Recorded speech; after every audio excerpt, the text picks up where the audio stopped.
땅이여 여호와께 즐거운 찬송을 부를지어다. 언제나 우리들의 힘이 되시는 여호와 하나님을 찬양하며 이 시간 영광과 진리로 하나님께 나아가겠습니다.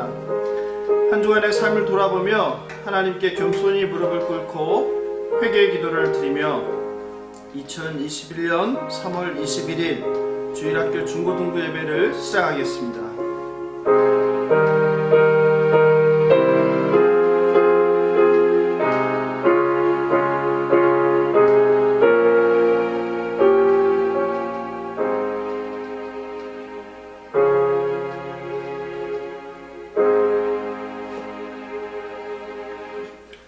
사도신경으로 우리의 신앙을 고백하겠습니다. 사도신경은 새로 번역된 사도신경을 사용하겠습니다.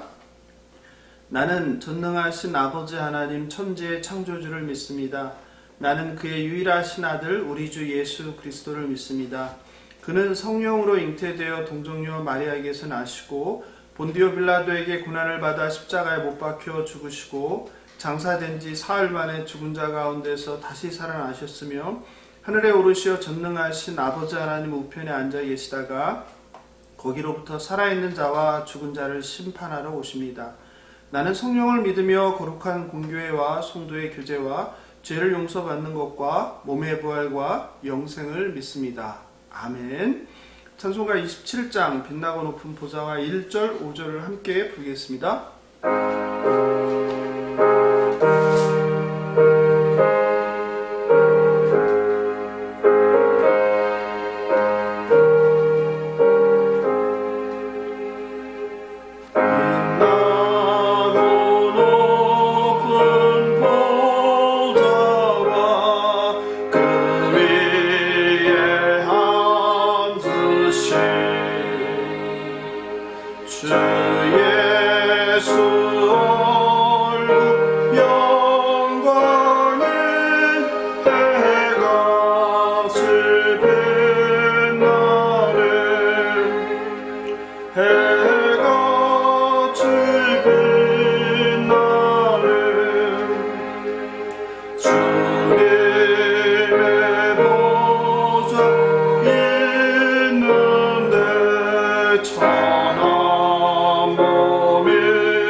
하나님께서 우리에게 주실 말씀과 하나님께 올려드릴 예배를 위해 기도하겠습니다. 우주를 통치하신 창조주 하나님 아버지, 하나님 언제나 은혜롭고 자비로우시며 우리의 죄에 대해서 노하기를 더디하시는 하나님 감사합니다. 모든 찬양과 존귀와 영광을 받아주시옵소서. 변함없이 계절을 운행하시어 생명의 봄을 허락해 주심에 감사합니다. 주일학교 청소년들이 코로나 팬데믹 상황에서도 학교를 다닐 수 있도록 허락해 주심을 감사드리며 우리 청소년들의 건강을 지켜주시고 또 낯선 환경에 잘 적응할 수 있도록 인도하여 주시옵소서. 오늘은 누가복음 11장으로 2000년 전 주님께서 제자들에게 가르쳐 주신 기도에 대하여 나눕니다. 청소년들이 기도가 무엇인지, 또 어떻게 기도해야 되는지, 또 무엇을 기도해야 하는지 배우는 그런 시간 될 수 있도록 인도하여 주시옵소서. 오늘도 가난한 마음 상한 심령으로 예배 자리에 나왔으니 저희들을 불쌍히 여겨주시고 이 시간 주님께서 우리 아이들 한 명 한 명을 만나 주시옵소서.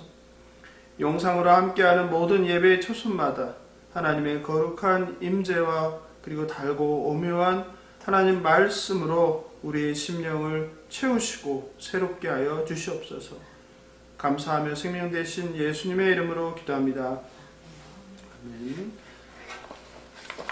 네, 오늘 주실 말씀은 누가복음 11장 1절 4절입니다. 한 절씩 교독하시고 마지막 절은 합독하겠습니다.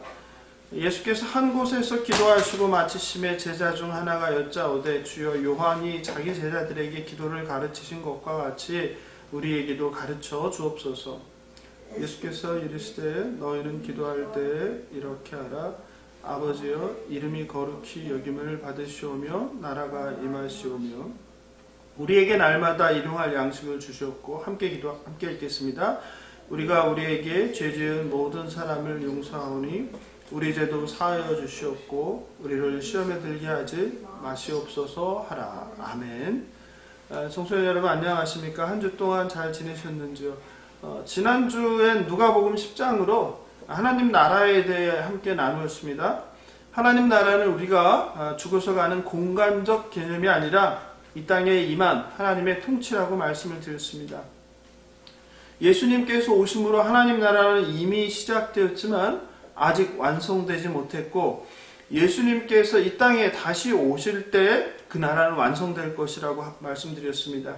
그러므로 저와 여러분은 하나님께서 선택한 백성으로 세상 가운데 사명자로 보냄을 받아서 하나님의 통치를 받아 하나님이 우리에게 주신 그 의와 거룩의 삶을 살아내는 것이 하나님 나라를 살아가는 것이라고 말씀드렸습니다. 오늘은 누가복음 11장에 나오는 주기도문을 통하여 하나님 말씀의 은혜를 여러분과 나누고자 합니다. 사람은 기도합니다. 그런데 우리 기독교만 기도하는 것이 아니라 세상에 있는 모든 다른 종교들도 다 기도가 있습니다. 그런데 우리가 하는 기도와 그 다른 종교들의 기도와의 차이점은 바로 누구에게 무엇을 어떻게 기도하는가에 대한 차이일 것입니다. 미국에 있는 김용복 목사는 인간을 기도하는 동물이라고도 표현했습니다. 그렇습니다. 우리 피조물들은 창조주에게 기도하고 간구하는 존재라는 의미일 것입니다. 우리는 예배 때마다 반복적으로 주기도문을 외웁니다. 주기도문은 성경 누가복음 우리가 읽은 11장 1절 4절과 마태복음 6장 9절 13절에 나옵니다. 그런데 우리가 보통 예배 시간에 암송하는 주기도문은 누가복음이 아니라 마태복음의 것입니다. 주님의 기도를 줄여서 주기도문이라고 우리가 부르지만 사실 그 표현 자체는 좀 오해를 살 만한 표현입니다. 오늘 본문 1절에서 읽은 것처럼 주기도문은 제자들이 예수님께 기도하는 방법을 가르쳐 달라고 요청한 것에 따라서 예수님께서 제자들에게 가르쳐 주신 기도입니다. 그러므로 주기도문이란 표현보다는 제자들의 기도 혹은 예수님께서 가르쳐 주신 기도라고 칭하는 것이 아마 더 바른 표현일 것입니다. 신학자 달라스 웰라드는 주기도문은 기도로 들어가는 입구라고 했습니다. 그렇죠. 우리가 하나님께 또 기도로 나아갈 때 이 주님의 기도가 바로 그 입구와 같은 것이다. 이런 뜻입니다. 주기도문은 모든 기도의 영원한 틀이다. 주기도문은 세상을 끊임없이 하나님의 눈으로 볼 수 있는 강력한 렌즈다. 즉 우리의 눈, 우리의 생각이 아니라 하나님의 생각, 하나님의 눈으로 세상을 바라보게 하는 그런 역할을 한다고 설명했습니다. 초대 교부인 터툴리아는 주기도를 복음의 요약이라고 말하기도 했고 토마스 왓슨이라는 신학자는 신학의 몸통이라고 했습니다. 또 토마스 아퀴나스는 주기도를 가장 완전한 기도라고 했고 여러분도 아시는 마르틴 루터는 기독교의 모범 기도문이라고 불렀습니다. 그만큼 주기도는 가장 중요한 기도라고 할 수 있습니다. 보통 교회에서는 예배나 우리도 마찬가지죠. 기도 모임 시간에 이제 마지막에 성도들이 눈을 감고 암송하며 주기도를 고백하고 마치게 됩니다. 그러다 보니 되게 눈을 감고 빠르게 틀리지 않으려고 암송하며 지나다 보니 다소 형식적으로 흐르는 경향이 있습니다. 가장 중요한 기도가 예수님께서 2000년 전 제자들에게 가르쳐준 그 기도가 형식적으로 반복적으로 암송되고 흘러간다는 것은 어떤 면에서 참으로 안타까운 현실입니다. 저는 사실 개인적으로 눈을 감고 외우기보다는 눈을 뜨고 주기도문의 단어 하나하나, 문장 하나하나가 무엇을 의미하는지를 눈으로 확인하고 그리고 입으로 말하고 또 내 귀로 들으면서 천천히 읽는 것이 좋다고 생각합니다. 하나님의 아들 예수 그리스도께서 저와 여러분에게 알려주신 기도이기 때문입니다. 그러므로 청소년 여러분이 무엇을 기도할지 또 어떻게 기도할지 모를 때는 주님께서 가르쳐 주신 이 주님의 기도를 읽으면 좋겠습니다. 예수님께서 제자들에게 직접 가르쳐 주신 최고의 기도이기 때문입니다. 사실 처음 신앙생활을 하면 기도가 무엇인지도 모르죠. 그리고 또 어떻게 기도해야 될지도 모릅니다. 그러다 보면 예배 시간에 기도할 때 그냥 눈만 감고 멍하면서 다른 사람 뭐 하는지 듣게만 됩니다. 여러분 중에도 어떻게 무엇을 기도하는지 모르는 분도 있을 것입니다. 그리고 누가 처음부터 기도는 이렇게 하는 거야 라고 가르쳐주면 좋은데 그렇지 않는 경우가 많습니다. 그러다 보니 각자 스스로 그냥 저절로 배우게 되는 것 같습니다. 제가 처음 기도를 어떻게 하는지 이야기를 들은 것은 아마 미국 유학 시절입니다. 플로리다 마이애미에 있는 대학원을 다닐 때인데 한인교회에 출석하여서 참 많은 도움을 받았습니다. 근데 한 번은 교회 집사님께서 신방을 오셨습니다. 그리고 제게 쉽게 기도하는 법을 알려주신다면 5손가락 기도법을 알려주셨습니다. 어떻게 여러분도 5손가락 기도법을 들어보셨나요? 예, 5손가락인데 첫째가 이제 엄지죠. 이 엄지는 뭡니까? 하나님 아버지죠. 그죠? 둘째는 우리가 검지라고 부르죠. 검지는 무엇입니까? 감사합니다. 하루의 삶, 한 주간의 삶 가운데 하나님 말씀에 순종하는 것이 순종을 하지 못할 때는 회개할 게 있죠. 바로 이 세 번째 손가락이 우리가 중지라고 하는데 세 번째 손가락 조심해야 되겠네요. 이 세 번째 손가락 중지가 이제 회개합니다. 그리고 이제 네 번째 손가락은 무엇입니까? 이제 우리가 약지라고 하죠. 이거는 이제 간청하는 거예요. 도와주세요. 도와주세요. 그리고 마지막 손가락이 소지라고 하는데 우리가 새끼손가락이라고 부르죠. 이 새끼손가락은 예수님의 이름으로 기도합니다. 같이 한번 해볼까요? 엄지, 하나님 아버지, 그 다음 검지, 감사합니다, 그 다음 중지, 회개합니다, 약지, 도와주세요. 그리고 새끼손가락, 예수님의 이름으로 기도합니다. 어떻습니까? 아직까지 이제 어떻게 기도해야 될지 모르는 학생이 있다면 이 5손가락 기도법을 생각하면 잘할 수 있지 않을까 생각이 듭니다. 저도 유학 시절에 이 집사님께서 얘기해 주신 손가락 기호법으로 이렇게 쉽게 기억하면서 기도를 시작하게 된 것 같습니다. 그럼 예수님께서는 우리에게 어떻게 무엇을 기도하라고 하시는지 오늘 본문을 통해서 함께 살펴볼까요? 오늘 본문 주님의 기도에서 가장 먼저 우리가 생각해야 될 것은 기도의 대상입니다. 기도의 대상은 누구입니까? 기도의 대상은 바로 우리 아버지 하나님입니다. 즉 기도는 하나님께 하는 것입니다. 주기도문은 친밀한 단어 우리 아버지를 부르며 시작합니다. 예수님은 아람어로 말씀하셨기에 아빠라고 하셨습니다. 이것은 친밀한 아빠라는 의미를 갖는 것은 아니지만 아버지라는 단어는 하나님을 돌봄을 베푸는 아버지의 모습으로 접근하게 하는 역할을 합니다. 즉 제자들과 하나님과의 관계의 토대를 구축하는 것입니다. 인간은 시공간이란 한계와 죄로 인한 타락으로 하나님을 완전히 알 수 없습니다. 이해할 수 없습니다.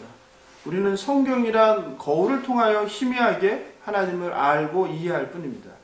그런데 예수님께서는 하나님이 바로 저와 여러분의 아버지라고 합니다. 이것은 당시 유대인들에게는 충격적인 말이죠. 아무도 존엄하신 하나님을 그렇게 부른 적이 없었고 하나님의 이름조차도 부를 수 없었기 때문입니다. 당시 아바라는 단어는 어린 자녀들이 아버지를 부를 때 사용했던 건데 영어로는 뭐라고 하죠? 영어로는 father인데 어린애들은 daddy라고 하죠. 그리고 우리도 마찬가지죠. 우리는 아버지를 어릴 때 다 아빠라고 부르죠. 2000년 전 이스라엘에서 사용한 이름과 우리말 아빠라는 말 그리고 이스라엘에서 사용한 아빠 똑같다는 게 좀 신기하지 않습니까? 하나님께서 피조물인 우리들에게 창조주 하나님 아버지를 아빠라고 부를 수 있는 놀라운 특권을 허락하셨습니다. 하나님의 아들 예수가 아버지를 부르는 그 특권이 저와 여러분에게도 동일하게 주어진 것을 말하고 있습니다. 이제 하나님은 저와 여러분의 아버지, 우리 아빠가 되었습니다. 세상을 창조하신 하나님이 저와 여러분의 아빠라는 사실이 얼마나 놀랍고 대단하고 흥분되는 일입니까? 창조주 하나님의 아버지가 저와 여러분의 아빠임을 믿고 감사 긍지를 가지시고 우리가 기도할 때 아빠, 아버지 이렇게 부르시고 기도하시는 저와 여러분 되면 좋겠습니다. 우리가 주님의 기도에서 두 번째 생각할 것은 무엇을 기도할 것인가에 관한 것입니다. 즉 기도의 내용입니다. 기도의 내용은 크게 두 가지로 나눌 수 있는데요. 본문을 보면 하나님 나라, 하나님을 위한 기도가 있고 그리고 그 다음은 우리 자신을 위한 개인적 필요를 구하는 기도가 있습니다. 먼저 하나님과 하나님 나라를 위한 기도를 살펴보겠습니다. 하늘에 계신 우리 아버지여 이름이 거룩히 여김을 받으시오며, 그죠? 이름이라는 것은 무엇입니까? 정체성이죠. 이름은 인격을 의미하는 거죠. 하나님의 이름은 무엇입니까? 거룩이라는 것이죠. 거룩, 거룩, 거룩. 우리가 하지 않아요? 찬송. 하나님을 가장 높으신 존귀함으로 대하는 거예요. 이스라엘 백성들은 하나님의 이름인 그 야훼라고 하는데 구약 성경에 보면 야훼가 나오는 그 부분에 하나님의 이름을 부를 수 없기 때문에 다른 말로 대신 썼어요. 그러니까 이름조차도 너무 거룩해서 부를 수 없는 거예요. 존엄한 존재니까. 그래서 아도나이라는 단어로 바꿔 썼어요. 그래서 구약 성경을 읽을 때 아도나이라고 나오는 것은 원어로 바로 거기에 야훼, 하나님이라는 뜻입니다. 하나님에 대한 절대적인 경외감이죠. 하나님은 피조물의 영광을 받기 위해 세상을 만드신 창조주라는 거죠. 바꿔 말해서 저와 여러분 피조물의 목적은 무엇입니까? 우리 스스로를 영광스럽게 만드는 게 아니죠. 우리의 삶을 통하여서 누구에게? 하나님께 영광을 올리는, 하나님을 거룩하게 하는 그것이 바로 피조물의 목적입니다. 두 번째 구하는 것은 하나님 나라가 임하기를 간구하고 있습니다. 이스라엘은 이 땅을 통치하는 기름 부음 받은 자를 하나님이 보내실 것을 고대했고 이제 예수가 하나님 나라를 시작했습니다. 지난 시간에 우리가 공부한 내용이 바로 연결되죠. 그죠? 하나님 나라는 지리적인 공간적인 개념이 아니라 통치의 개념이라고 했죠. 그런데 우리가 기도할 때 그 하나님 나라가 임하기를 간구해야 된다는 거예요. 이게 주기도문이에요. 그러니까 우리가 반드시 기도해야 될 것은 기도할 때 하나님 이름이 거룩히 여김을 받아주시옵소서, 그리고 하나님 나라가 이 땅 가운데 임하게 하옵소서. 이것을 하라고 예수님이 가르쳐 준 겁니다. 하나님 나라는 죽어서 가는 장소의 개념이 아니라 하나님과 피조물의 그 관계성에 근거한 거죠. 그 통치라는 것이죠. 그 나라는 예수 그리스도를 믿음으로 시작되는 나라예요. 그러니까 더 이상 내가 인생의 주인이 아니라 나의 주인이 예수님이라는 거, 예수님이 나의 삶의 왕이라는 것을 고백하는 것이죠.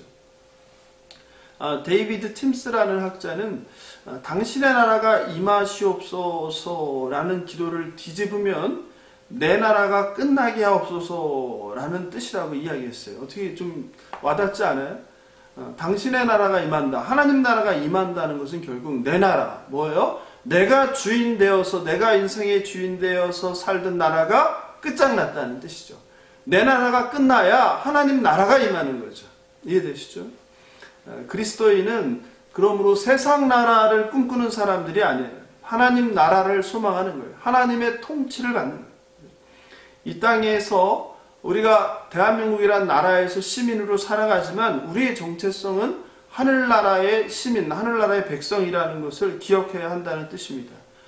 그러므로 저와 여러분이 기도할 때 하나님의 통치인 하나님 나라가 이 땅에 완전하게 드러나고 이루어지게 해달라고 기도해야 됩니다. 그 하나님 나라는 어떤 나라입니까? 거룩한 나라입니다. 그죠? 평화의 나라입니다. 그리고 정의가, 공의가 실현된 나라입니다. 그런데 우리가 눈으로 바라보는 세상 나라는 어떻습니까? 늘 전쟁이죠. 늘 아프죠. 늘 다툼이죠. 늘 속이고 빼앗고 배신하고, 그죠? 상처투성이죠. 그렇기 때문에 더욱더 우리가 이 망가진 세상 나라를 바라보면서 하나님의 그 아름다운 나라, 평화의 나라, 정의가 실현된 나라, 공평한 나라가 임하게 해달라고 기도해야 됩니다. 그런 하나님 나라가 임하길 기도하는 저와 여러분 되길 바랍니다. 이번에는 기도의 내용 중에 개인의 간구를 살펴보겠습니다. 개인 간구는 제자들의 개인적인 필요에 초점을 맞춥니다. 마찬가지로 우리도 일상을 살아감에 있어서 각자 개인의 필요를 위해서 무엇을 기도해야 할지를 설명합니다. 첫째 간구는 우리에게 날마다 일용할 양식을 주시옵고입니다. 양식은 육체적인 것은 물론이고 영적인 신자들의 모든 필요를 말합니다. 쉽게 말해서 우리가 살아가는데 필요한 먹을 것, 마실 것을 그래서 굶지 않게 해달라고 아버지께 달라고 간구하는 것입니다. 마태복음 6장 8절에 보면 하나님 너희 아버지께서는 너희가 구하기 전에 너희에게 필요한 것이 무엇인지를 알고 계신다라고 되어 있어요. 그래서 간혹 이제 질문하는 게 하나님이 이미 우리 필요를 아는데 뭐 알아서 해주실 텐데 왜 기도해야 되는가, 왜 양식을 구해야 되는가 이런 질문을 하시는 분들이 있으세요. 하나님께서 우리의 필요를 알고 다 채워준다는 것이죠. 꼭 우리가 기도하지 않아도 알아서 해주실 거 아니냐, 왜 아버지니까, 그죠? 뭐 그런 생각을 할 수 있죠. 그런데 이 뜻은 주권과 관련된 것입니다. 세상의 모든 것이 하나님의 손에 있음을 우리가 고백하는 것이죠. 세상의 모든 음식은 하나님께서 공급해 주시는 것입니다. 우리에게 날마다 일용할 양식을 주시옵고라고 우리가 고백하는 것은, 간구하는 것은 바로 우리의 왕, 우리의 주인이 누구인지 고백하며 선포하는 것입니다. 우리는 사실 풍요한 나라에 살아서, 제가 지난 시간에 말씀드렸죠. 우리나라가 세계 몇 위라고 했어요? 사람들이 살기 좋은 나라로 꼽는 전 세계 사람들이 17위라고 했죠. 우리가 생각한 것보다 굉장히 높다고 했죠. 그죠? 예. 이런 풍요한 나라에 살기 때문에 또 굶지 않기 때문에 이 기도가 얼마나 중요하고 절박한지 사실 모를 때가 많습니다. 그러나 여전히 아프리카, 남미, 동남아의 가난한 나라에 수많은 사람들이 굶주림에 시달리고 죽어갑니다.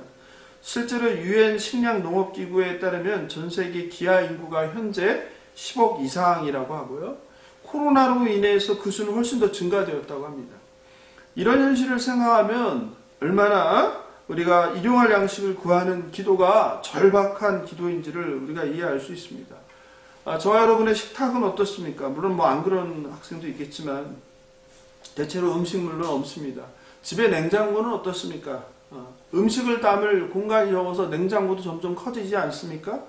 그것도 모자라서 김치 냉장고가 따로 있지 않습니까?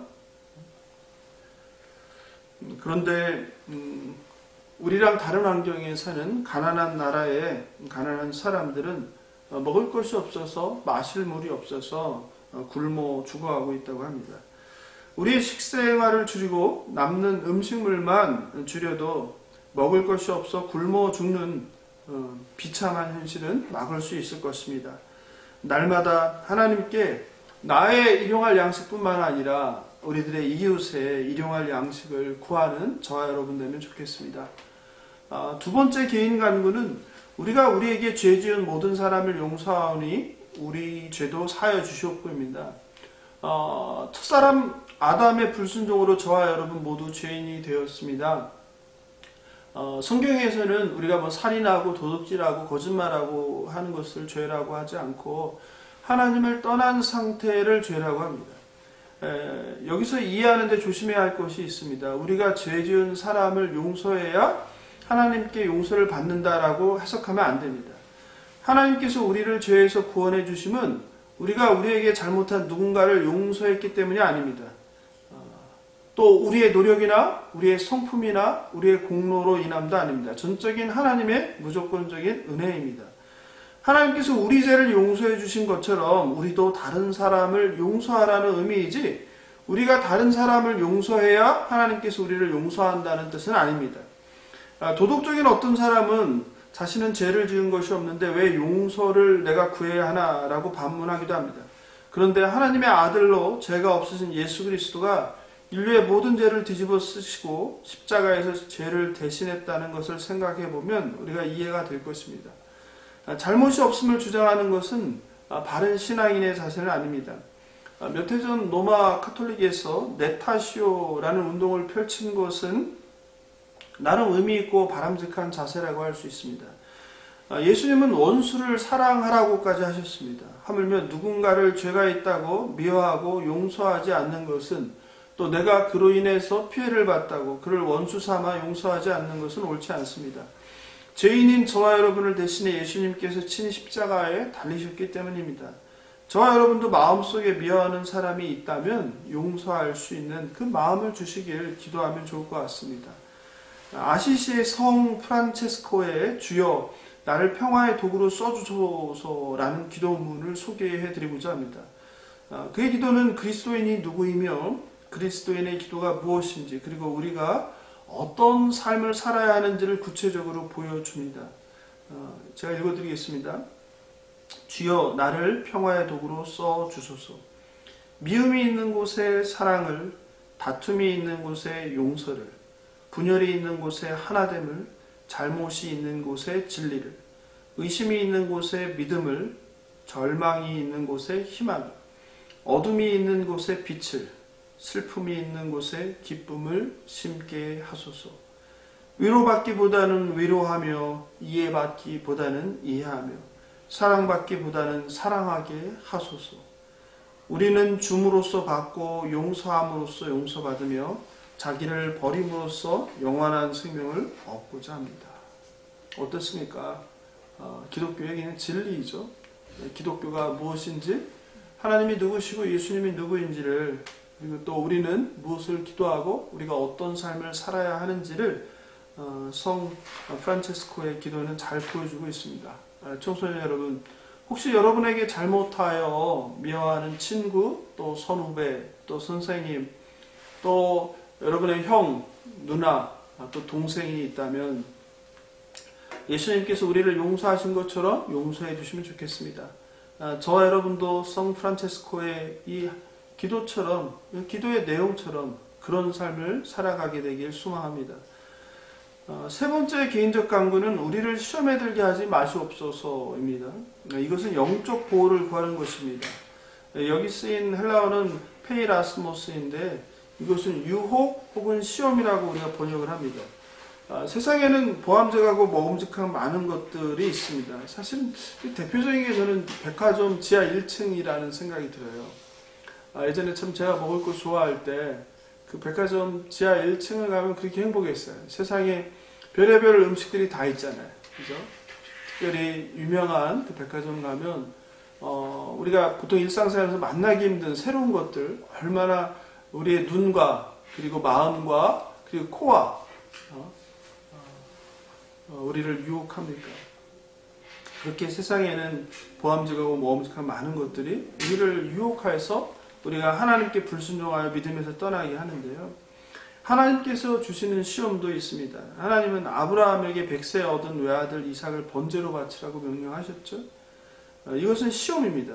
하지만 모든 시험이 하나님으로부터 오는 것은 아닙니다. 야고보 사도는 야고보서 1장 13절에서 사람이 시험을 받을 때에 내가 하나님께 시험을 받는다 하지 말지니 하나님은 악에게 시험을 받지도 아니하시고 친히 아무도 시험하지 아니하시느니라. 오직 각 사람이 시험을 받는 것은 자기 욕심에 끌려 미혹됨이니 라고 합니다. 그래서 하나님은 시험을 받지도 않고 하지도 않는다. 그러니까 이 두 가지 이야기를 보면 모순되는 것 같지 않아요? 그죠? 우리를 시험에 들게 하지 마시옵소서 우리가 기도를 하는데, 그렇죠? 그런데 바로 여기에 그 헬라어 단어의 문제입니다. 야고보서의 시험은 유혹을 의미하는 거예요. 그러니까 하나님께서는 사랑하는 자녀를 죄악으로 유혹할 리가 없다니. 우리는 사업에 실패하고 질병에 걸리고 어려운 일을 만나면 하나님을 원망하며 어쩌자고 이런 시련을 허락하십니까? 라고 하소연을 합니다. 그렇죠? 마치 하나님께서 의도적으로 고난을 주신 것으로 받아들입니다. 그런데 이것도 마찬가지죠. 이것은 반은 맞고 반은 틀린 것입니다. 이 세상에서 일어나는 모든 일은 하나님의 통치 아래에 있어요. 하나님의 손에 있어요. 하지만 어떤 일은 하나님께서 직접 일어나게 하시지만 이건 시험이 되겠죠. 근데 어떤 일은 우리의 욕심이나 선택에 의해서, 또 어떤 경우는 자연 질서에 의해서 혹은 인간의 탐욕과 파괴로 인해서 일어난다는 뜻. 즉 하나님께서 주시는 시험과 그리고 유혹이라는 것을 구별할 필요가 있습니다. 그러므로 우리는 늘 깨어서 우리를 시험에 들게 하지 마옵소서라는 기도해야 합니다. 예수님께서는 겟세마네 동산에서 십자가에 달리시기 전에 기도하시면서 시험에 들지 않게 깨어 기도하라 라고 제자들에게 말씀해 주셨어요. 시험에 들지 않도록 늘 깨어서 기도하는 저와 여러분 되길 소망합니다. 청소년 여러분, 오늘 함께 살펴본 주님께서 가르쳐주신 기도는 어떻습니까? 깁니까? 길지 않죠. 우리는 보통 기도가 길게 하면은 잘한다고 생각하는데 그렇지 않은 거예요. 예수님 기도가 길지 않아요. 또 화려한 말이나 어떤 특정한 단어, 멋진 말들이 있습니까? 전혀 그렇지 않습니다. 그죠? 꾸밈도 없고요. 화려함도 없어. 그냥 정갈합니다. 또 우리가 이해하기 힘든 추상적인 말이나 상징적인 것들이 있습니까? 그렇지도 않죠. 쉽고 간결하고 분명합니다. 저와 여러분은 무엇을 기도합니까? 그리고 어떻게 기도합니까? 기도의 사람이라고 불린 헨리 나우에는 그의 책 꼭 필요한 것 한 가지 기도의 삶에서 다음과 같이 말합니다. 기도란 그 음성, 나를 사랑하는 자라 부르시는 분의 음성을 듣는 것이다. 기도로 하나님과 연합하여 살 때 우리는 절망에 빠지지 않고 오히려 자신은 한낱 인간일 뿐이요, 하나님은 하나님이시라는 벅찬 깨달음에 이르게 된다. 기도는 그리스도인의 삶의 중심이다. 기도란 지금 여기서 하나님과 함께 사는 삶이다. 이렇게 기도를 정의했습니다. 청소년 여러분, 우리가 2021년을 시작하며 하나님을 힘써 알자라는 목표를 세우고 매일 큐티를 하며 말씀과 기도를 하루를 시작하자고 하였습니다. 교회에서 보내주는 매일 성경 큐티를 여러분 지금 하고 계시는지요? 하루에 몇 번이나 하나님과 독대하는 기도 시간을 갖고 계시는지요? 물론 식사 기도를 포함해서 말입니다. 지난 시간에 우리가 세상 나라인 대한민국의 발을 딛고 살지만 하나님 나라의 백성이라고 하였습니다.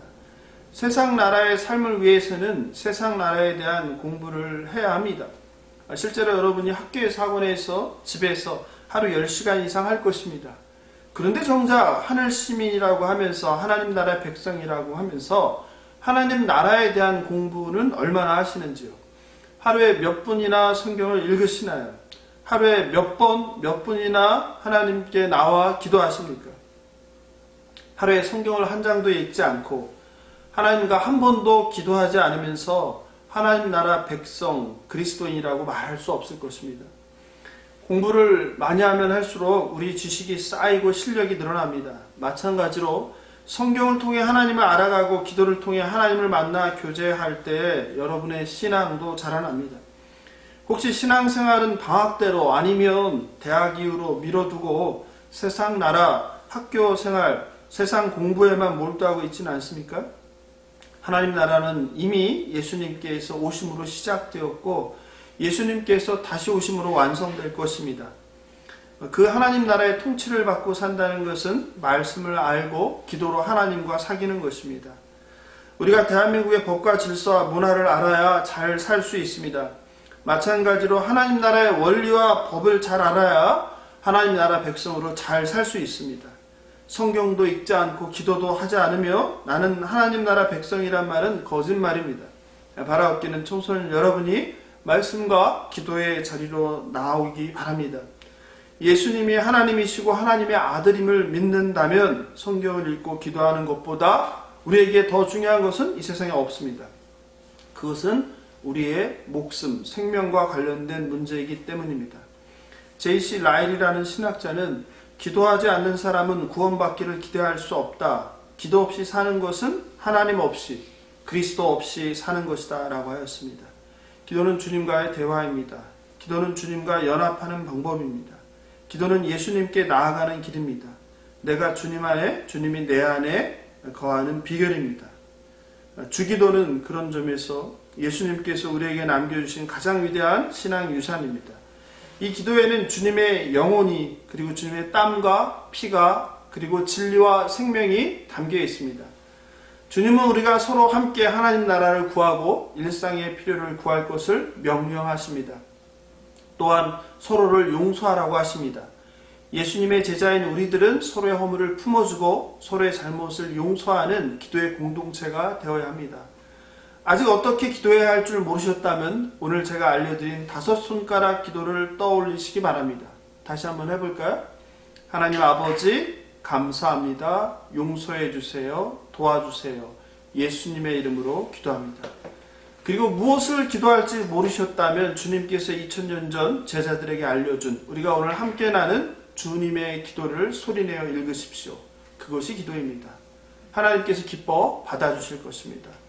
날마다 하나님과 동행하며 내주하시는 성령 하나님과 대화하면서 인도받는 복된 삶을 누리시는 주일학교 청소년들 되시길 예수님의 이름으로 축복하며 기도합니다.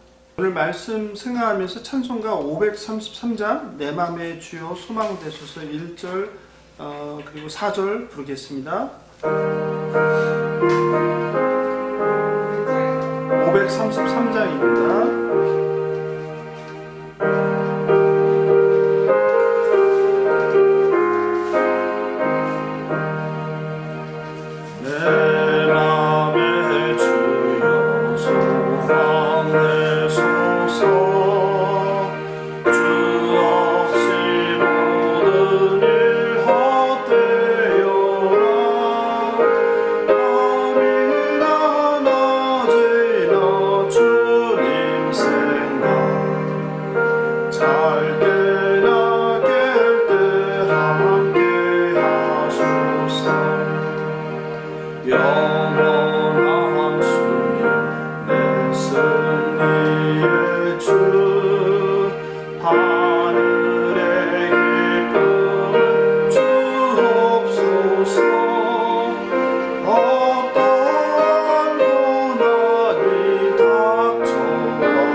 인애와 긍휼이 풍성하시고 노하기를 더디하시는 창조주 하나님 아버지, 2000년 전 독생자 예수 그리스도를 인간의 몸으로 보내주셔서 죄인된 저희들을 의롭다 하시고 자녀 삼아주신 그 은혜에 감사드립니다.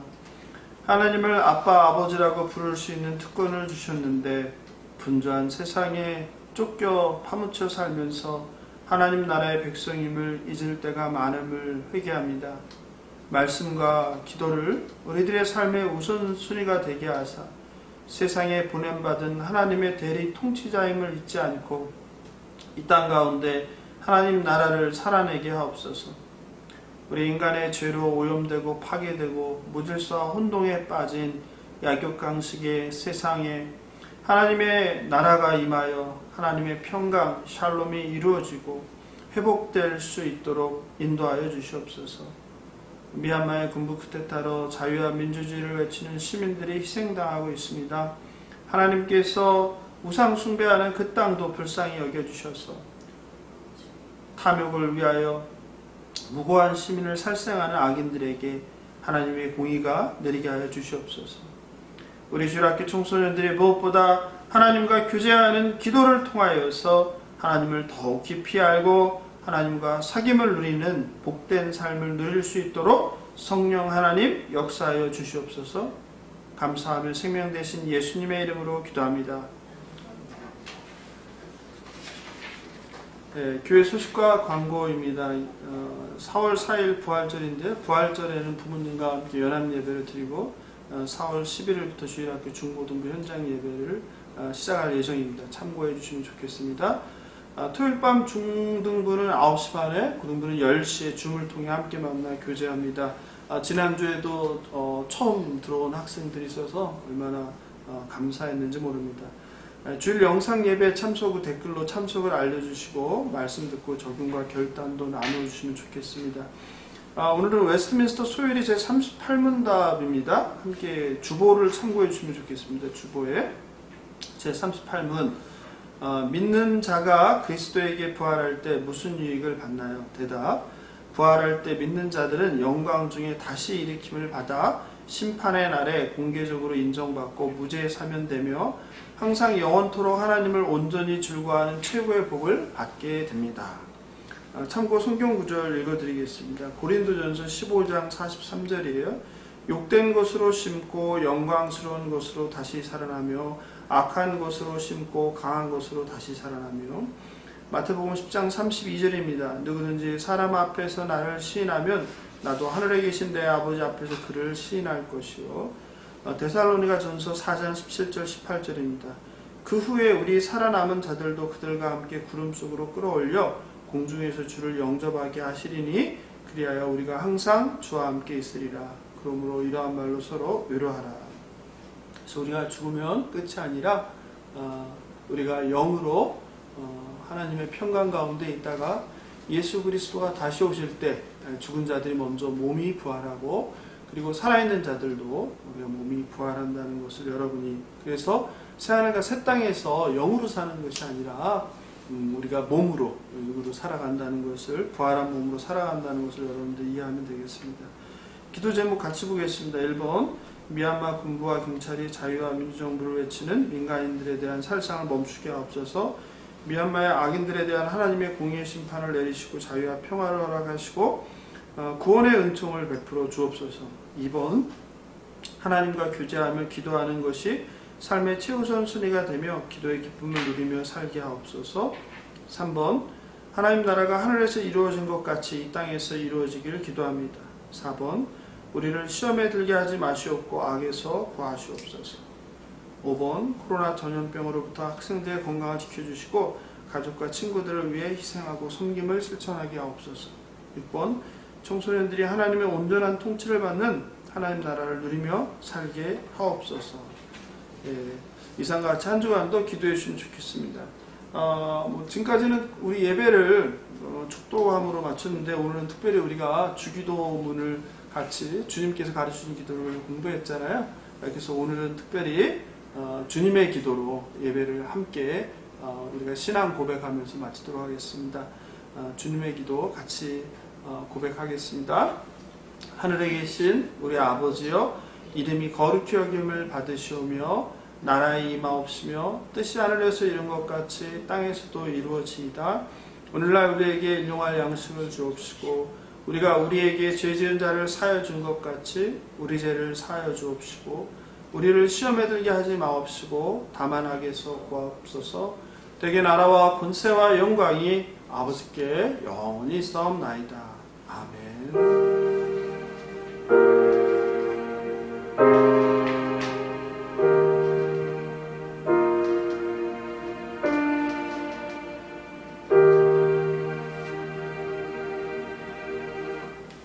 오늘도 함께 해주신 주일학교 중고등부 청소년 여러분에게 진심으로 감사드립니다.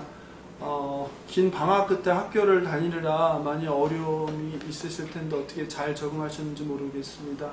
이번 한 주 동안도 하나님께서 여러분과 동행하시고 또 여러분이 오늘 우리가 함께 나눈 대로 늘 하루를 기도로 시작하고 말씀을 읽으며 시작하여서 하나님과 동행하는 삶을 살아내시길 바랍니다. 감사합니다. 안녕히 계십시오.